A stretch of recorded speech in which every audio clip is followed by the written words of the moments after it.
validation et des non-validations lorsque nous utilisons la fonction si. En considérant notre classeur disposant des deux feuilles, c'est-à-dire la feuille 1 et la feuille 2,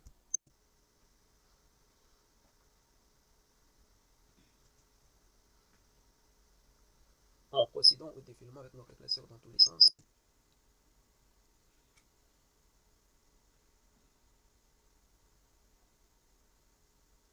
en pointant notre curseur sur la cellule H5, introduisons ici les signes d'égalité et saisissons la fonction si, ouvrons notre parenthèse, cliquons sur le contenu de la cellule G5. Nous avons prévu quelque part dans la plage ou dans l'endroit où nous devons apprêter les symboles de validation et de non-validation.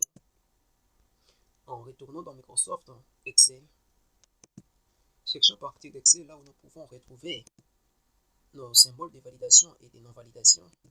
En cliquant sur le menu insertion et cliquant sur la commande symbole, cliquons sur la sous-commande symbole. Par conséquent, la boîte de dialogue caractères spéciaux s'affiche. Insérons le signe infériorité. Retournons dans la commande symbole. En cliquant de nouveau sur la sous-commande symbole. Allons maintenant chercher nos symboles de validation et de non-validation. En cherchant le texte Arial Unicode MS en comme police. Cliquons là-dessus. En faisant défiler avec notre onglet. En descendant en bas. En patientant quelques secondes, le temps d'effectuer la recherche.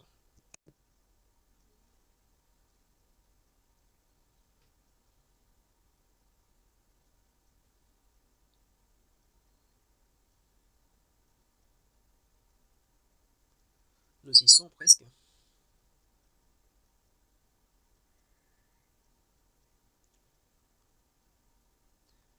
Donc, symbole de validation est là, cliquons là-dessus. En cliquant sur le bouton insérer et cliquons sur fermer, nous avons alors inséré notre symbole de validation en retournant dans la commande symbole et cliquons sur la sous-commande symbole. En cliquant sur ce symbole de non-validation, en cliquant sur insérer, cliquons sur fermer. Nous avons alors inséré notre symbole de non-validation en pointant notre curseur à la cellule H5.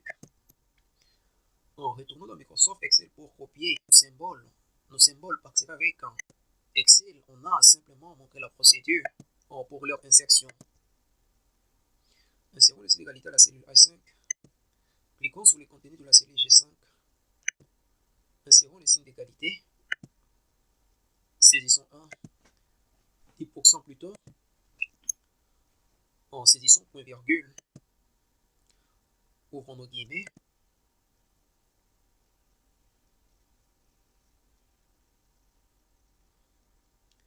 En collant notre symbole de non-validation. Fermons avec les guillemets. Saisissons de nouveau point virgule.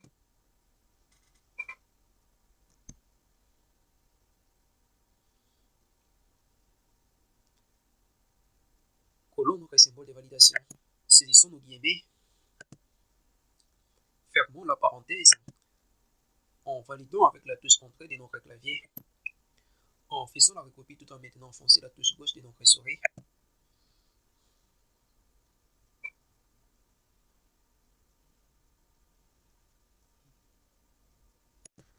Excel nous indique que partout où il y a les signes de non-validation, la valeur de notre vente est inférieure à 10%.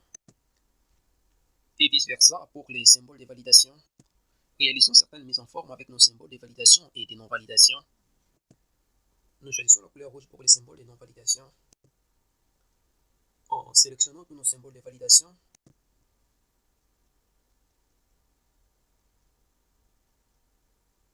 Choisissons pour ça la couleur verte.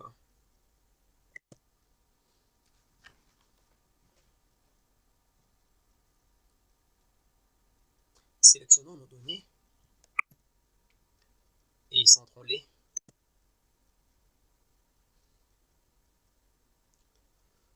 Nous constatons alors que nos valeurs des ventes ne dépassant pas 10%, leur symbole de non-validation était coloré avec du rouge et vice-versa pour le cas opposé.